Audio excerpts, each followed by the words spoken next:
Hello and good morning. Thank you for tuning in. You are tuned in to Esoteric Guidance. And my name is Nehru. This is going to be a bit different. So, thank you so much, subscribers, returning listeners.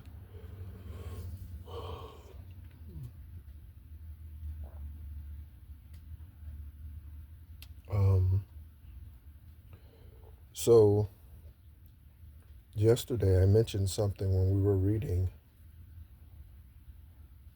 going through the ancient book of Jubilees. And I spoke on tithing and how tithing today, the whole 10% and all of that, and then of course going into the prosperity Bible or prosperity Bible. That's what they use it as. That's not what I meant to say, but that's what they use it as. They use that religious book for prosperity, okay, and to preach prosperity of money, and they use it as a threat, okay. And when I say they, every minister, male or female, that tells you or anyone that if you do not give 10% of your money, you will go to hell, you will not be blessed. Anyone who preaches that type of gospel, okay, or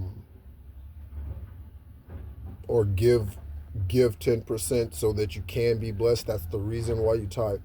I am going to dispel right now on this video, I am going to dispel and debunk this lie, okay?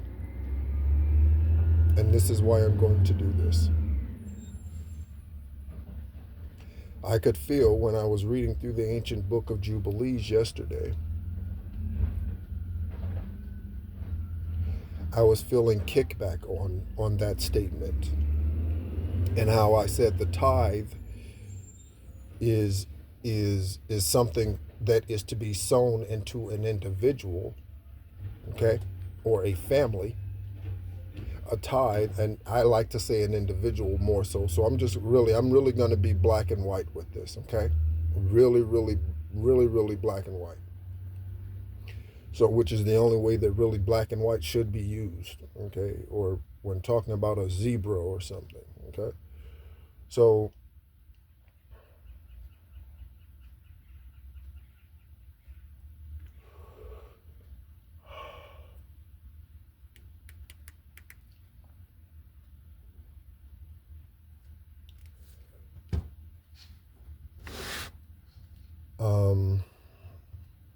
again, thank you for tuning in. So, I was starting a meditation last night. Actually, it was, I guess, after midnight, so this morning. And it was somewhere between 12 and 1 o'clock, somewhere around there. And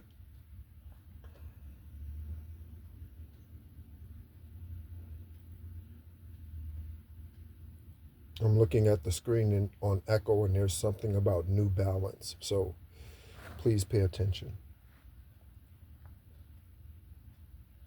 It's 7-11 and 82 degrees.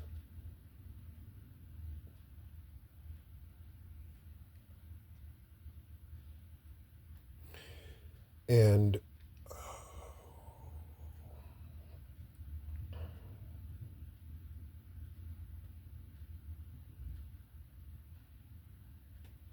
when I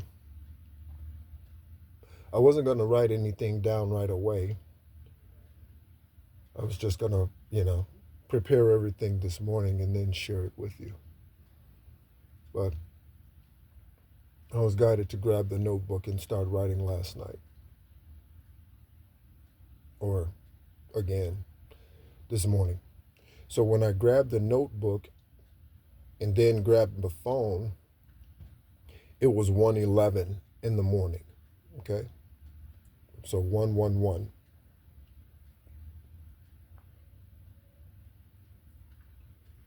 So we're going to delve into tithing versus offering, the Old Law and the New Testament, the Old Testament under the law, and the New Testament, which is under grace. We're going to delve into this, okay? I am going to be using both the Bible as we know it, okay, and the book of Jubilees. All right. So let's get started. Again, thank you for tuning in. So when I was meditating, the first scripture that I got that kicked this off was Malachi 3:10. Okay, again, I was meditating, and I don't read the Bible. I only reference it when I'm guided to, like such as this case. Okay? Alexa, what does Malachi 3:10 say? According to the King James Bible, Malachi 3:10 reads, "Bring ye all the tithes into the storehouse, that there may be meat in mine house, and prove me now herewith, saith the Lord of hosts, if I will not open you the windows of heaven, and pour you out a blessing, that there shall not be room enough to receive it." Okay? So, what is the storehouse? Okay? So the storehouse has two different meanings. And we're going to study both. We're going to look at both. It doesn't matter to me how long this video is. Again, if you need to go at some point, come back to it, feel free, obviously, right?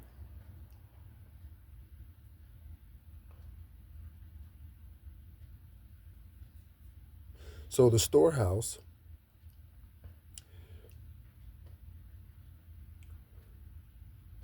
one definition is a certain place or a specific place in the temple. Okay? So back then, they did not have currency as we do today, because they did not have bills. They did not have money. Okay? Most of what they did was barter. Okay? I give you 10 shekels of wheat. You give me a goat. Okay? So it was bartering back then. And so not money. And so the storehouse again could mean this special place where they held the pantry, is what I'm getting now, the pantry in the temple. And why was this? Because the parishioners, talk to me, highest divine right light, talk to me, talk to me. Give me the words to free the people. Give me the words to free the people. The parishioners often traveled back then, okay? And so when they're traveling, they would, of course, need substance, food. So this is why 10% of your grain, 10% of the wine, 10% of whatever you harvested, 10% of it was to be given to be placed in the storehouse. Okay? And again, this storehouse not only means this pantry or this holding place, this room in the temple, it also means your own storehouse for the winter time. Okay?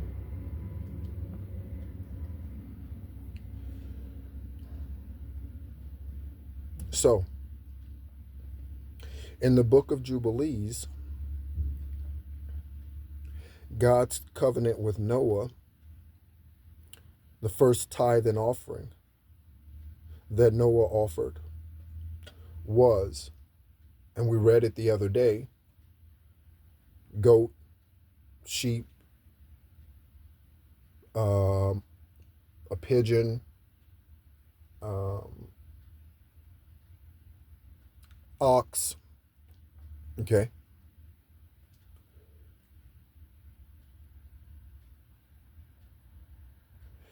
And so what I find rather interesting, just one of the questions that came across my mind, or that came to me when I was writing these notes down early this morning, is, it's funny to me that man requires you to bring your money, but if you came to a church today with a goat and sacrificed that goat on the altar, or that dove, or that lamb, right? If you did that,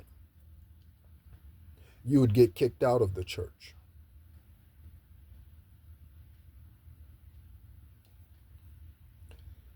But they still beg for your money, so they won't accept your burnt offerings, okay? They won't accept you burning sage in their church. They won't accept you burning frankincense and myrrh in their church. But they require you to bring your money. I have a question for you. Why is that?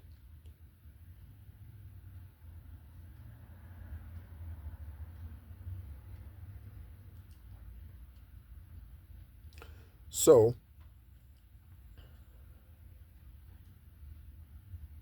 in the Old Testament, they were waiting for, man had been separated from highest divine white light. Okay? This is why highest divine white light would send messengers to lead his people and to teach his people. And he will select someone from certain generations to do this throughout time, up until YESHUA and the consummation. And again, let's find this out. Alexa, what does consummation mean? Consummation is usually defined as the act of consummating, completion. For more, ask me to give you more definitions for consummation. Alexa, give me more definitions for consummation. I have one more definition for the noun, consummation, the state of being consummated, perfection, fulfillment. Okay. So YESHUA came and was here for 33 years. He was unalived by man, by Beliar worshippers, by Luciferians, by those who did not believe. And then he was resurrected to ascension. And he became the bridge between men's sins and transgressions, confirmation, birth, and highest divine white light. Confirmation at 7:21.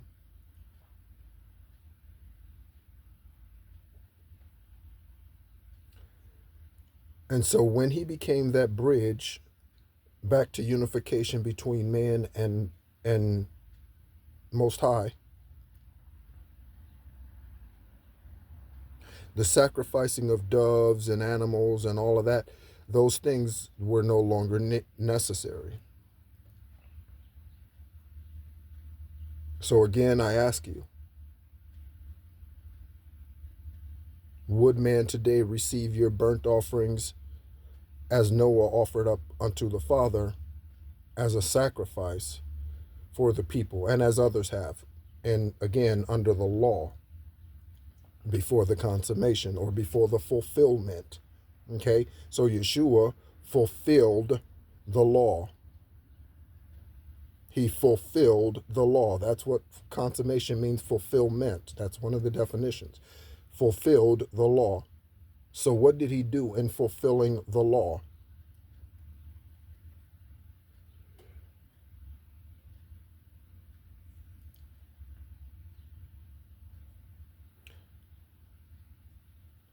So let's take a look at what the New Testament, the new law under grace, let's take a look at what it says. And Malachi 3:10 is the most common scripture that's used to tell you that you need to bring 10%. Okay? So let's take a look at some things under grace that Yeshua has taught us or showed us or told us, and others, messengers, again, according to this. And again, in the New Testament, you will not find many places where tithe or giving a 10% of your money is mentioned. You will not find many places. But throughout the Old Testament, there are numerous examples of burnt offerings. Numerous. And that is within the religious book of between Genesis and Revelation, not counting books that I'm sharing with us. Okay? Hidden text. Okay? Or removed canonical text. Not including those. Just the Bible alone talks and gives numerous examples of these physical sacrifices and burnt offerings.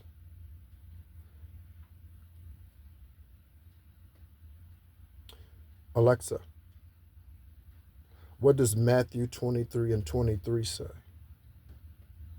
According to the King James Bible, Matthew 23:23 reads, Woe unto you, scribes and Pharisees, hypocrites! For ye pay tithe of mint and anise and cumin, and have omitted the weightier matters of the law, judgment, mercy, and faith. These ought ye to have done, and not to leave the other undone. Okay. So, this is Yeshua in the Gospel of Matthew saying,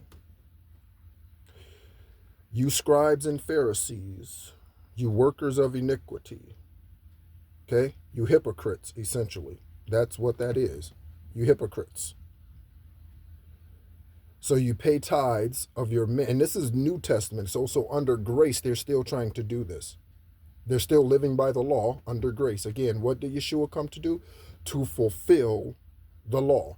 But man was trying to still live under the law. Man is still today giving you a guilt trip about what Yeshua came to fulfill and having you feel guilty about not giving 10% of your paycheck, of your business revenue, of your government check, of your retirement, whatever it happens to be. Man is still trying to condemn you under the law. Okay? So Yeshua is saying in Matthew 23 and 23, you're trying to live under the law. So you're giving tithes of mint and of cumin and of anise, but you've omitted weightier matters. So what are weightier matters?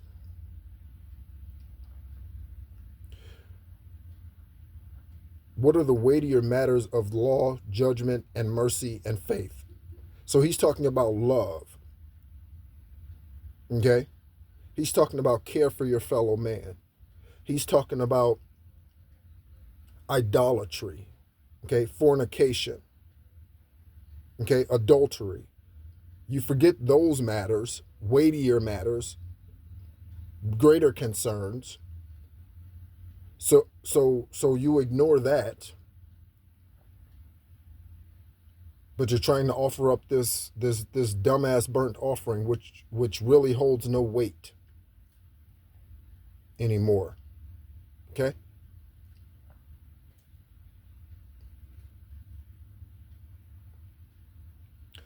Alexa, what does Matthew 22:15 through 22 say? Alexa, what does Matthew 22:15 through 22 say? Getting your selection from Audible. Resuming the Velveteen Rabbit. Alexa, cancel. Alexa, cancel. Give me one moment. I will have to type this in to search for it.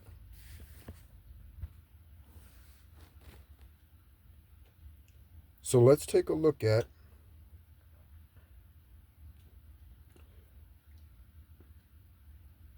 what Matthew 22 verses 15 through 22 say. Okay. And this is from, which version is this? Just to be, again, just for complete transparency, so you can check these references yourself and the exact words that I speak, so that they do not fall onto fertile ground, okay? Or that they fall onto fertile ground. So, okay. So it says, then the Pharisees, again the Pharisees, went out and laid plans to, excuse me while I zoom in here, to, and that's what we are doing, we're zooming in on this, to trap him in his words. They sent their disciples to him along with Herodians. Teacher, they said, we know that you are a man of integrity and that you teach the way of God in accordance with the truth. You aren't swayed by others because you pay no attention to who they are. He's living his life authentically, unapologetically. Tell us then, what is your opinion? Is it right to pay the imperial tax to Caesar or not? This is where rendering to Caesar what belongs to Caesar, that's where that saying, that's where that comes from. But YESHUA, knowing their evil intent, so they were trying to catch him, okay, he knowing their evil intent, they were trying to catch him in some law, in some lie under the law. They were trying to catch him in something. YESHUA, knowing their evil intent, said, again, you hypocrites, why are you trying to trap me? Show me the coin used for paying the tax. They brought him a denarius, and he asked them, whose image is this, and whose inscription? Caesar's, they replied. Then he said to them, so give back to Caesar what is Caesar's, and to God what is God's. When they heard this, they were amazed. So they left him and went away. Okay? So he's saying to them, there is a tax to be paid on what you have. There is a natural law to render to Caesar what belongs to Caesar. Okay? Again, as a former tax accountant, I could bore you to no end about tax laws. Okay? All right? Why? Why is the majority of the tax law, 7,000 pages of it, why is the majority of the tax law written for the business owner and not the employee? Because the business owner receives the bulk and keeps the bulk of the currency in circulation, no matter what it is, the yen, the Deutschmark, the euro, I don't even know if they use the Deutsch, do they still use that? I don't know. The yen, the dollar, whatever the currency happens to be, businesses gets the vast majority of that that's in circulation today. And then, right, with the denarius. Okay? So he's speaking about paying taxes. Okay? Let's take a look at 2 Corinthians chapter 9, verses 6 through 8. Let's take a look at that.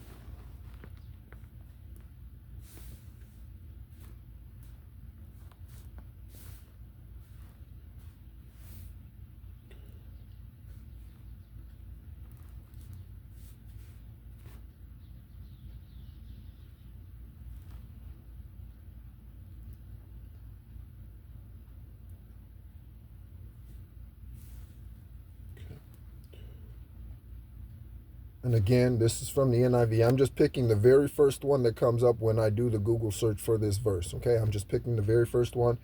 It's the NIV, so that's the one I'm going with.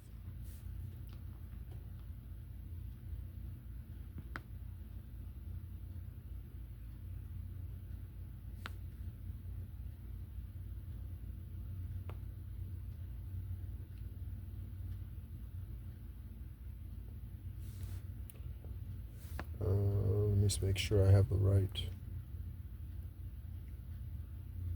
Okay, yes.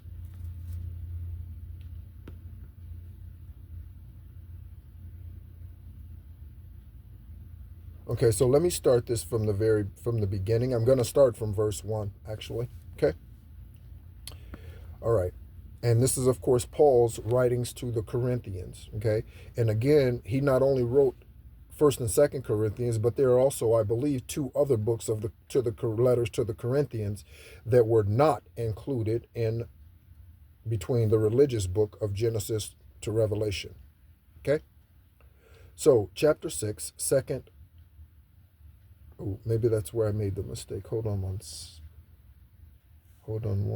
moment. Yes, it's chapter 9. I apologize. Hold on one moment.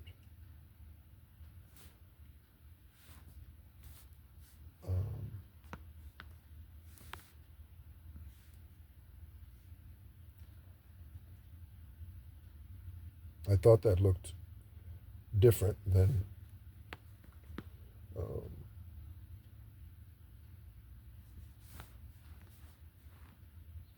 okay, here we go. Thank you, Highest Divine White Light, for bringing that to my attention before I spoke that. Okay, 2 Corinthians chapter 9, verses 6 through 8. Remember this: whoever sows sparingly will also reap sparingly, and whoever sows generously will also reap generously.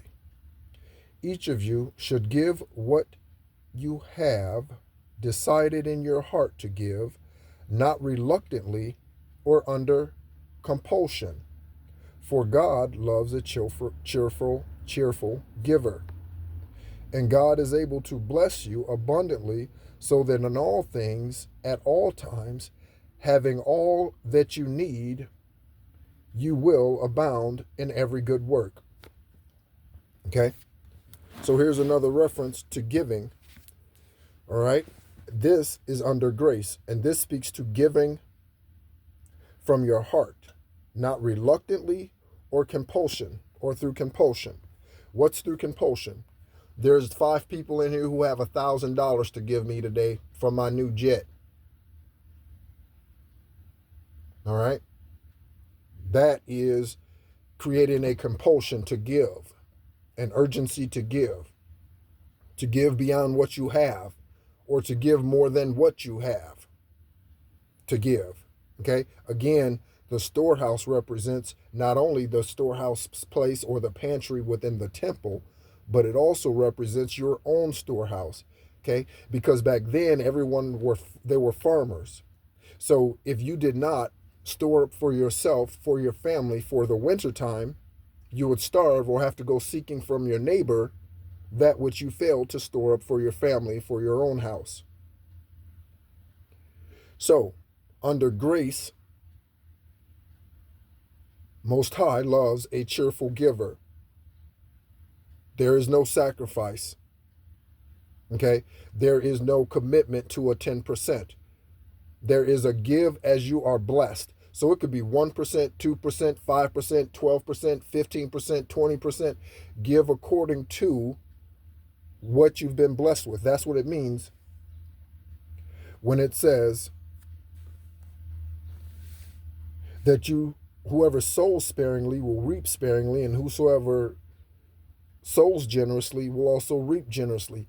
Based on what you've been given, so give that, or a portion of that, but give it generously as your heart speaks, or as you're divinely led to give. Again, this is how the tithe should be received in a church. It should not be, if you don't give 10%, you're going to die and go to hell. You're not going to be blessed. You will not be honored. Absolutely not. Absolutely not. Okay? Absolutely not. Here's a perfect example. Okay? And I was giving still under the law. This is an example from me. So when I started dialysis, I was receiving what is called SSI, or Social Security. What does the I stand for? I forget what the I stands for in Social Security. But for that benefit, okay? It might be SSDI, I don't even remember, okay? But it was, I don't know what it was, $1,000, 1,000, for some reason 1,031's coming to mind, okay?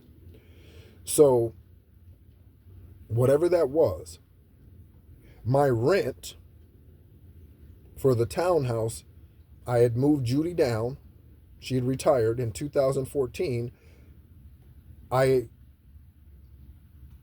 moved her into the townhouse that I was in Florida, and the rent was $800 a month. She had no income. From that $800 a month,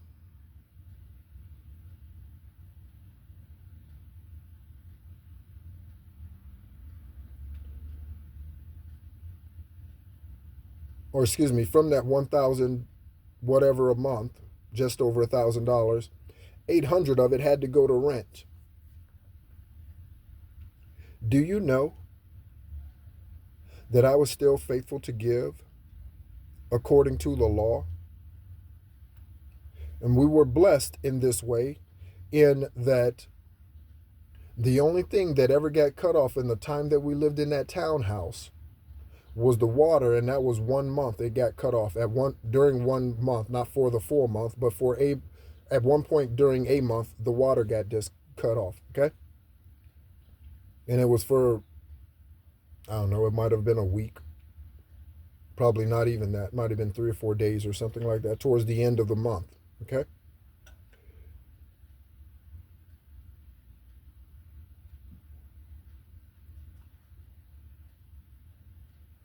It would have been better for me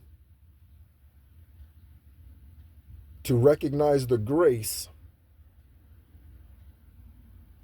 and give according to that, rather than, and I can't say I was stressed or worried, that's just my faith level.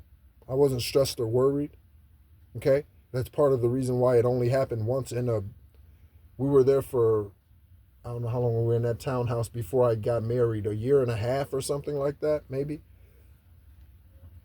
Long enough to renew the lease. I remember renewing the lease.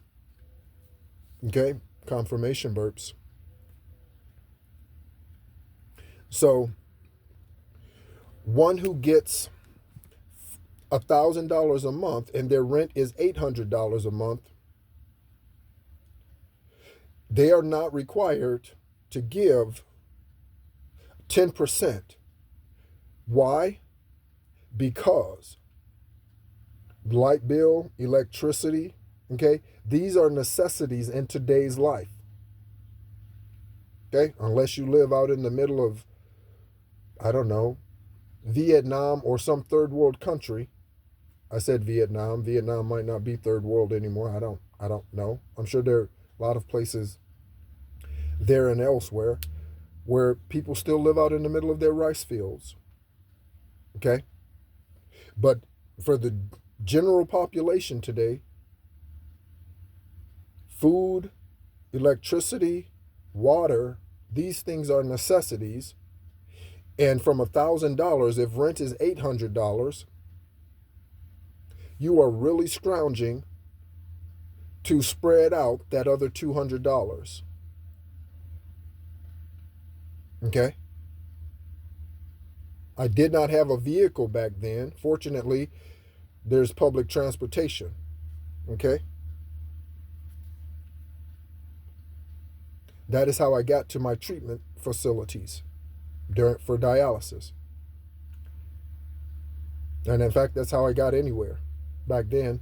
Even when I did bookkeeping, which I would do consulting back then from time to time when I had the energy, or on the days that I did not do treatments, which was Tuesday and Thursday, before I went to a 5-day week treatment schedule.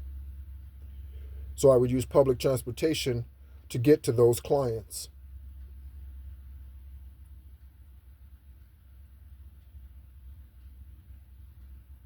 So that person who's receiving that $1,000 and rent is $1,000, they are not and should not feel obligated, should not feel guilty, should not be put into a situation where they feel reluctant to give $100 from that $1,000. We're talking about living under grace today because Yeshua did away with the law. He fulfilled the law.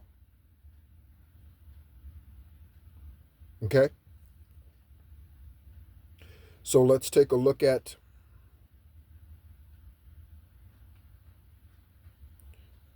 Alexa. Romans 13, 1 through 7. Here's what I found.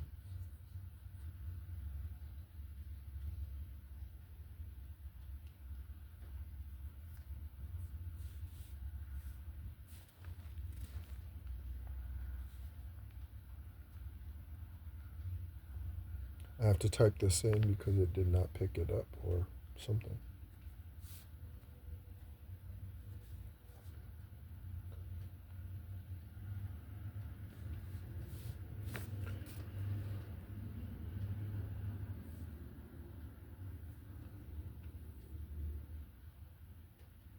So let me ask you a question while we're waiting for this to come up. Are you a Pharisee? Okay? Are you a Pharisee?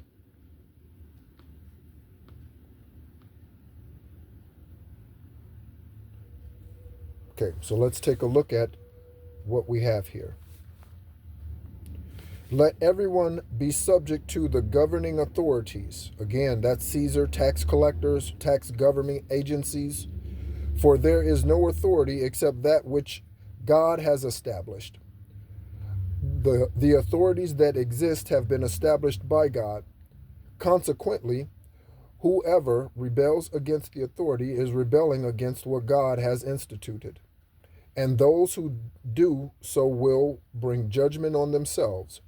For rulers hold no terror for those who do right, but for those who do wrong. Do you want to be free from fear of the one in authority? Then do what is right, and you will be commended. For the one in authority is God's servant for your good. But if you do wrong, be afraid, for rulers do not bear the sword for no reason. There are God's servants, agents of wrath, to bring punishment on the wrongdoer. Therefore, It is necessary to submit to authorities not only because of possible punishment, but also as a matter of conscience.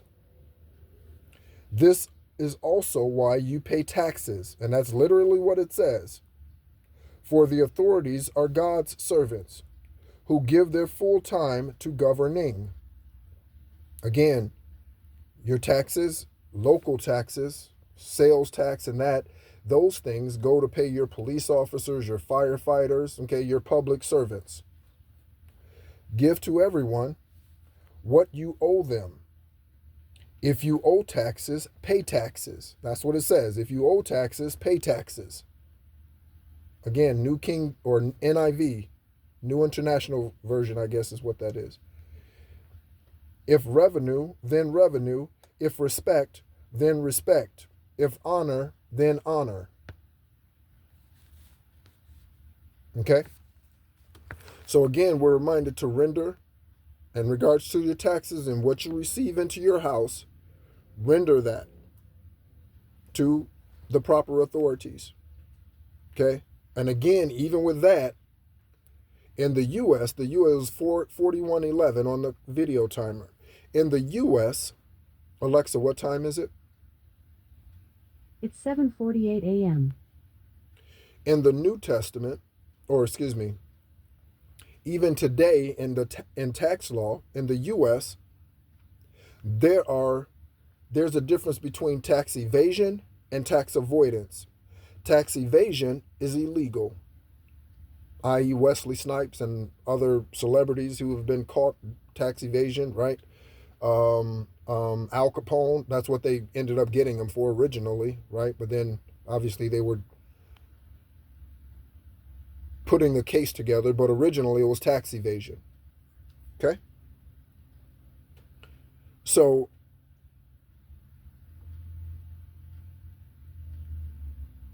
the difference between tax evasion and tax avoidance. Again, tax evasion is illegal. Tax avoidance is using the tax laws to benefit you. Okay? So here's an example. As a business owner, you go into business and you set up your LLC, your single member entity, okay, your limited liability corporation, okay, to create separation between the company's assets or those things you put into company use or not to company operation. They might be personal use today, like a computer, a car, a truck, okay, a room in your house, okay, but you turn it over or you turn it into a business asset, okay?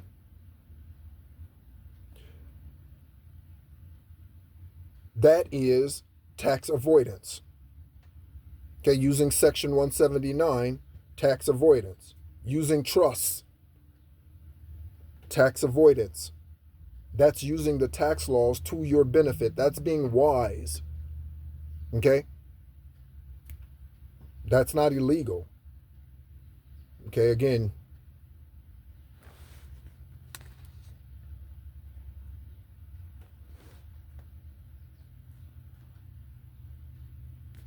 Okay, let's go to Luke 11 and 42.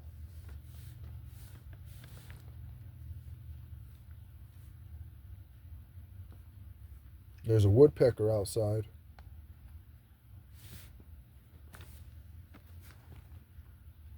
Drilling down on the bullshit that they have misled us with, okay? Or continue to. Hold you under the law and yet telling you Jesus Christ died for your sins. How did he die for my sins and forgive me and consummate me back to the Father? How did he do this? And yet I'm condemned to the law, convicted by the law still. How is that? But you don't want my burnt sacrifices brought into your church, my bloody goats laid upon your altar. How is that? Woe to you, Pharisees, because you give God a tenth of your mint, rue, and all other kinds of garden herbs, but you neglect justice and the love of God. You should have practiced the latter without leaving the former undone. Okay? So you should still pay homage to highest divine white light without neglecting, again, this is also a reference to Matthew 23:23. Okay? You're giving these things, but you're neglecting the more important things. You're still idolizing your neighbor's wife or your neighbor's husband. You're still envious of your neighbor, jealous of your neighbor, hateful towards your fellow man. You ignore the more important things, but you come up here with this shallow ass offering of mint and rue and anise and cumin, and you come up here with that. You want me to accept that,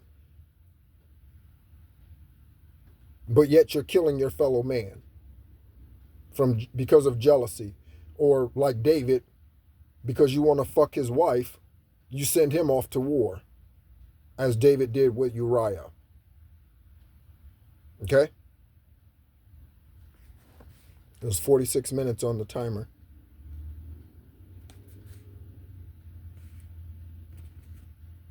So let's talk about the Levites. Okay? So the Levites, they traveled, ministering throughout all the temples. And again, I referenced this at the beginning. Okay? So they needed substance on their journey. Again, they were not employed by money or with money. Okay? So they received, again, grains and things that were stored up in the storehouse, individuals' storehouses, and the temple storehouses. Okay? Because they had no inheritance, so they were supported by the Israelites. Okay? The Old Testament law of giving 10% was used to fund Israel's national budget. Okay?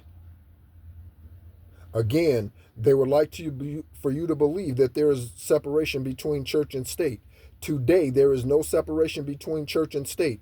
The church that is telling you that you are condemned if you do not give 10%, they are just as the government who tells you by law, those are natural laws,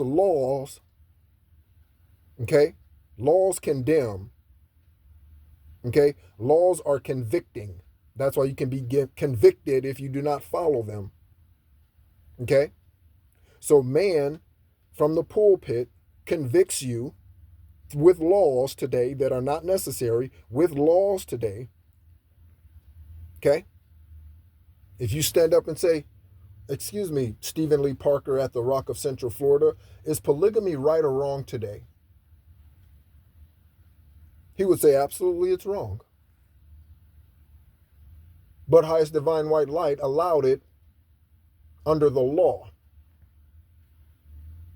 Well, yes, but then in this verse it says that you are to be the husband of one wife and the wife of one husband and blah, blah, blah. He would go into that. So he would take you into the New Testament, under grace for that. But for tithing, they reference old law. They reference Malachi. Why is that? Why is that?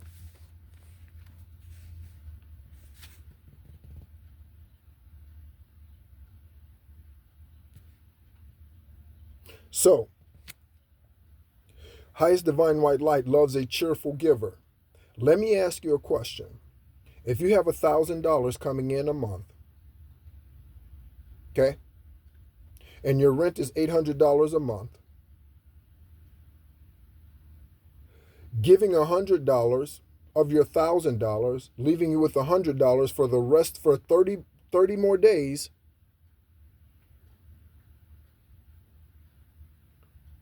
how does that have you feel? Are you happy about giving that $100?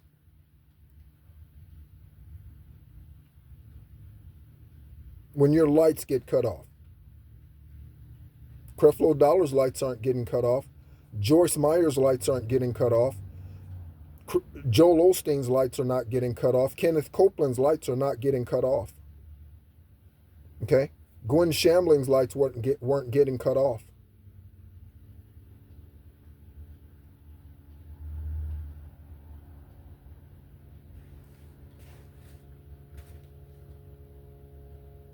I would venture to say that it is a relief if Highest Divine White Light told you, don't give me $100 from your $1,000. Give me $15 from your $100. Oh my God. Thank you so much. I was really concerned about my electricity. I was really worried about my water. I need groceries for me and my kids. I was really concerned. Would you not be relieved? Man still tries to convict you under the law to give grudgingly. So this creates something within us. Okay, as I'm referencing, this creates a feeling of, once I give my tithes, I've done enough. So this is what this looks like. Okay, and I remember Steve told me something one time during my time when I was doing dialysis treatments. At one point in time, I was the maintenance guy at the Rock of Central Florida. Okay, and I asked Steve, because we'd have to set up the chairs in what they call the living room, because it was used for a class. It was used for classes during the week. Okay, and because the other spaces in there were also being used for, they were busting at the seams in that building, because they had what's called the Rock Early Learning Center, or ELC. They had that, and then they had the Rock Academy, all in the same building as the church, and it's, I don't know, 12,000 square feet or something like that. It's certainly not enough to have each of those have their own section within the building. Okay, so the sanctuary, as it's traditionally called, they call it the living room, had multi-uses. Okay, and I asked Steve a question. I said, Steve, why do some of these guys, because I helped even when I wasn't, I would put up the chairs, take the chair, well, set the chairs up if I got there early enough, whatever was needed, wherever I was needed to be helping, I did that. And I did it voluntarily and with an unconditional loving heart. I went to him and I said, why are there some men sitting around not helping? And he said, well, I've given some men, because they help in other ways, I've given some men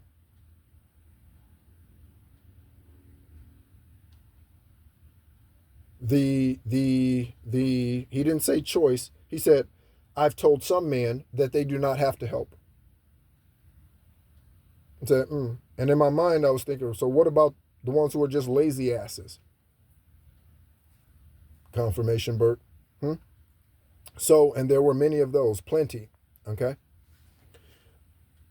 And so I could not understand why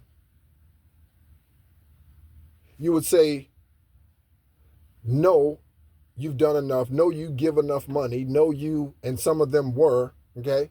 One gentleman in particular is coming to mind, and it's his brother-in-law. No, you give enough financially, so you don't have to set up chairs. You don't have to do any of that. You don't have to do that, okay? So just because you give a certain amount of money, this relieves you of other ways to help and to sow, because helping is sowing. Okay? Paying attention?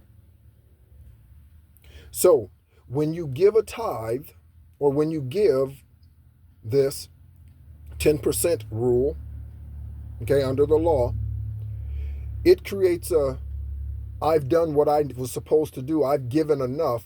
I don't need to give any more.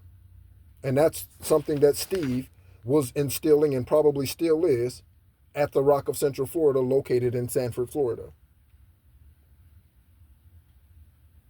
He's still allowing people to not give in other ways because they give a certain amount financially.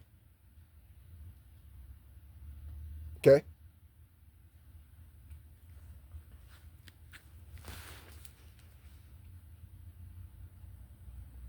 So, without that, and I'm trying to think of the word of what that is, what that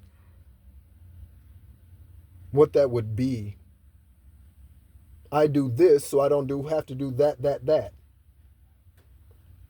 I give over here so I don't have to give over there. Or I gave in this way so I don't have to give in all those other ways. I don't know what that is. But it creates that type of spirit. That is a dark and low vibrational spirit. That is a south node energy. Okay? So today under grace, highest divine white light loves a cheerful giver. Okay? And Leviticus 27:30, let's take a look and see what that says.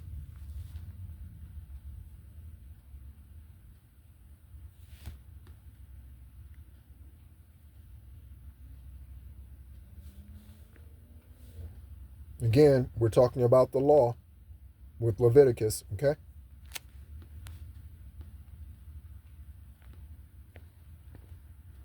A tithe of everything from the land, whether grain from the soil or fruit from the trees, belongs to the Lord. It is holy to the Lord. I'm going to ask you a question. If you went to the store and you bought food and you gave it to the church, the local church today, and you said, I am bringing a tithe, what do you think that minister, he or she, would say to you? I'm guessing they would say, well, that's not money. 57:07 on the timer. Alexa, what time is it? Alexa, what time is it? It's 8:04 a.m. Okay, that's 444.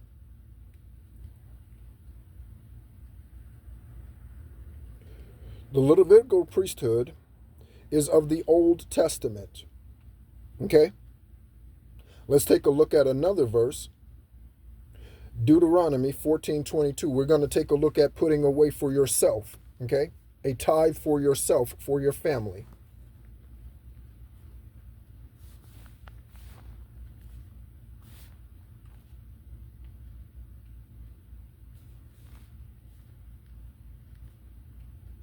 I hope I'm freeing some people here. I really hope I am. Not to not give, but to give according as you are guided. Again, that could be 1%, 5%, 12%, 15%, 25%. At one point in time, I was giving 20% because I was guided to do so. 20% of what I received as a business owner, I was giving to the Rock of Central Florida. The financial, the money, 20%. Ironically, I was there for 20 years, and Highest Divine White Light said, they're religious-ass motherfuckers, and it's time to go because they don't want to recognize the truth. So be it. I just heard that. So be it.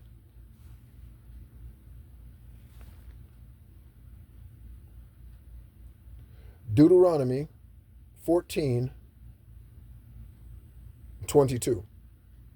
Be sure to set aside 1/10 of all that your fields produce each year. Eat the tithe of your grain, new wine, and olive oil, and the firstborn of your herds and flocks in the presence of the Lord your God at the place he will choose as a dwelling for his name, so that you may learn to receive the Lord your God always. Or to revere, I'm sorry, I said receive. That's true too. So that you may learn to revere the Lord your God always. Okay, and so that's Deuteronomy 14:22 and 23. Okay, so bringing 1/10 of all your field produce into your house, setting it aside. Again, that's for the wintertime. Woe unto you who have this. Okay, so you have $100. You go out and you blow it on fast food or whatever else, not looking for to not putting anything away or not managing it well. Okay, because you did not manage the $5 well. Today you starve. Why? Because you had enough to last, but you were a glutton. So you ate it all, and now you have nothing today. You consume it all, you spend it all, so you have nothing today. So a tithe is also to yourself. Okay? And that tithe today can be in a number of ways. That could be your savings account. Okay? That could be some type of investment you have. I have a Marcus savings account. Okay? That's a high yield savings account today. Okay? You can have such accounts and give a portion of what you receive to those accounts. That's a tithe to yourself. Again, today we're talking about money. Back then we were talking about harvest from your fields. Okay? In Hebrews 7:1-3, let's take a look. We're talking about Abraham giving to Melchizedek.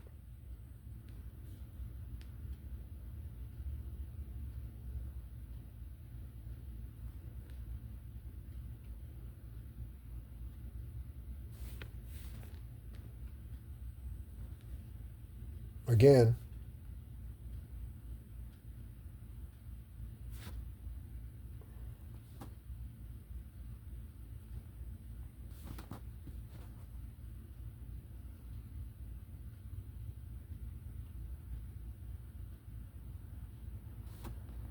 to our divine masculine, divine feminine, to our divine unions coming in, I bless you today.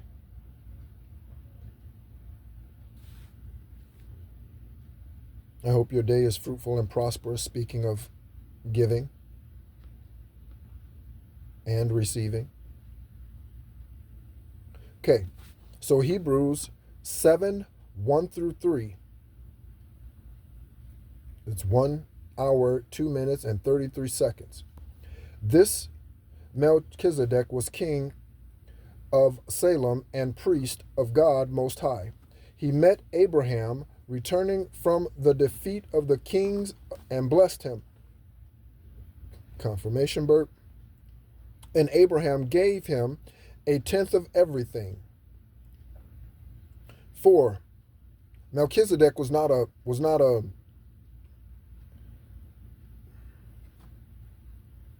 religious, as we know it today, religious person. Again, living under old whatever, okay? It says he was a priest of God Most High, in addition to being king of Salem. Tenth of everything. First, the name Melchizedek means king of righteousness. Then also king of Salem means king of peace. Without father or mother, without genealogy, without beginning of days or end of life, resembling the Son of God, he remains a priest forever. So again, Abraham gave a tenth of everything to Melchizedek when he came back, even though he was defeated. Okay? And going against whatever kings he was going against. Okay? And that's a tithe, or excuse me, that's a tenth, okay, of whatever he harvested from whatever he gathered from the enemy, whatever that happened to be. Okay? Again, that might be cattle, whatever back then. Okay? What we need to understand is the difference between a tithe and a tenth and an offering. Okay? An offering today is what more aligns with the New Testament. A tithe means tenth in Hebrew. However, that is convicting falsely when it is used under the context of bring a tenth of all that you earn money into the storehouse, no matter what, or you're going to go to hell, or you're not going to be blessed. And that's where it turns into manipulation and narcissism. That's where it turns into that. Do this at this amount, or you're going to be punished. Again, highest divine white light loves a cheerful giver. If you're happy about giving your $100 from your $1,000 after $800 worth of rent, give your $100. The old covenant has become a stumbling block to embracing new covenant generosity. Okay? It has become a stumbling block. Malachi 3:10 has become a stumbling block when it was never meant to be that. Okay? This aids in the love of money. So how does this aid in the love of money? Just as I spoke about earlier, the individual who feels as though, well, I gave a tithe, so I don't need to give anything else for the rest of the month. I could get paid once every week. Not many companies pay once a week anymore, but I could get paid once a week. Okay? My business could receive revenue every week. If I gave a tenth, I don't need to give anything else. Okay? You can get a bonus. Already tithed this month. Okay? Could be the thoughts of some people who are condemned under the law. So the tithe or living under the law aids in the love of money because it creates a hoarding mechanism within the human. Confirmation with the siren. Confirmation with the siren. Okay? So it creates a love of money spirit within the human. So I've given this much already, so I am going to hoard everything else. I could give over there. If I had listened to my heart, highest divine white light this month would have guided me to give 5% to the church. And then there was another opportunity coming up where I could have blessed this family or blessed this organization over here and given them the other 5%. However, and that is a tithe. Okay, that's a tenth. Okay, again, man uses the law to convict you to say, no, you need to bring a tenth to me. No, that is, or to the church. No, that is incorrect. Okay, so now that family or that other organization that might need the other 5%, okay, cannot receive that, and you are not able to financially give it because you were convicted under the law because a man or woman continues to tell you that your money belongs here. You can give to somewhere else, but first you need to give your 10% right here. That is a lie, that is wrong, and that is mischievous.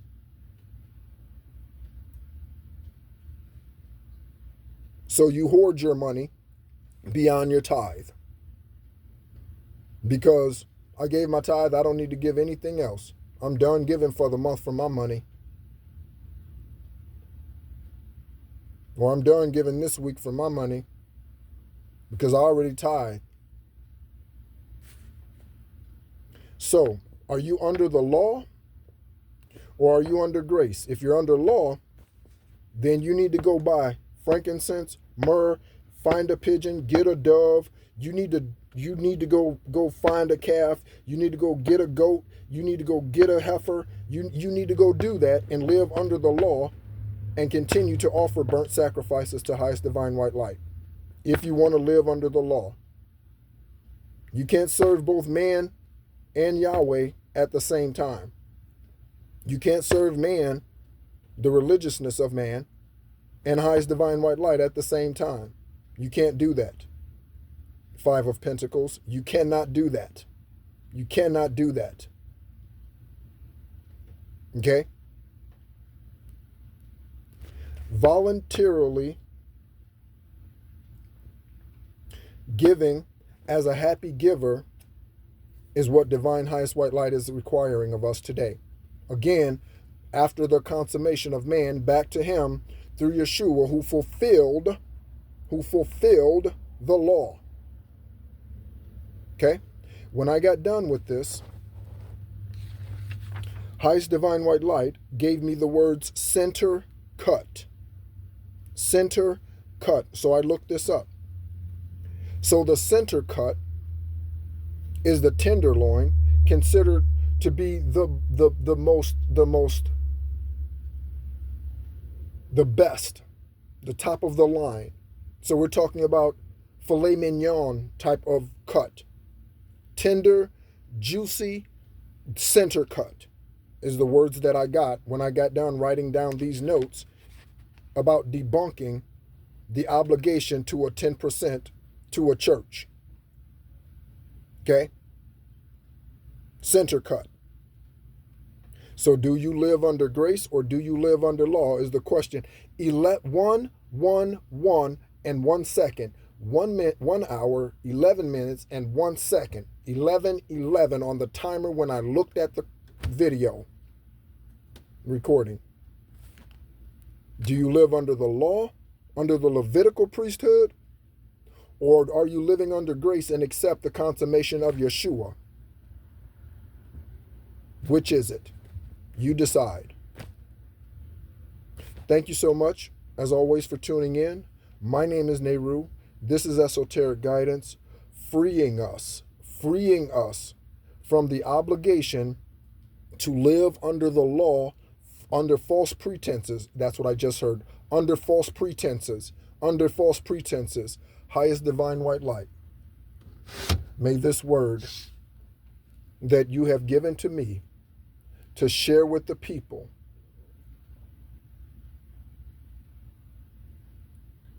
I'm just reminded right now about me connecting to, I'm going to turn the air conditioner on now as it's getting warm.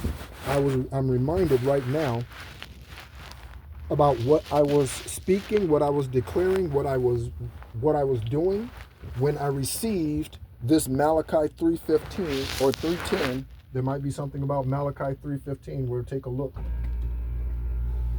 Word. I was connecting to Enoch, the spirit of Enoch, which is Archangel Metatron today. I was literally calling out to the spirit of Enoch. Okay?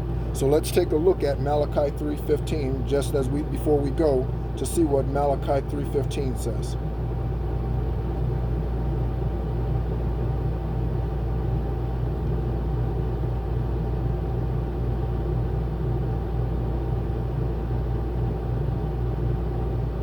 That's a 5, by the way.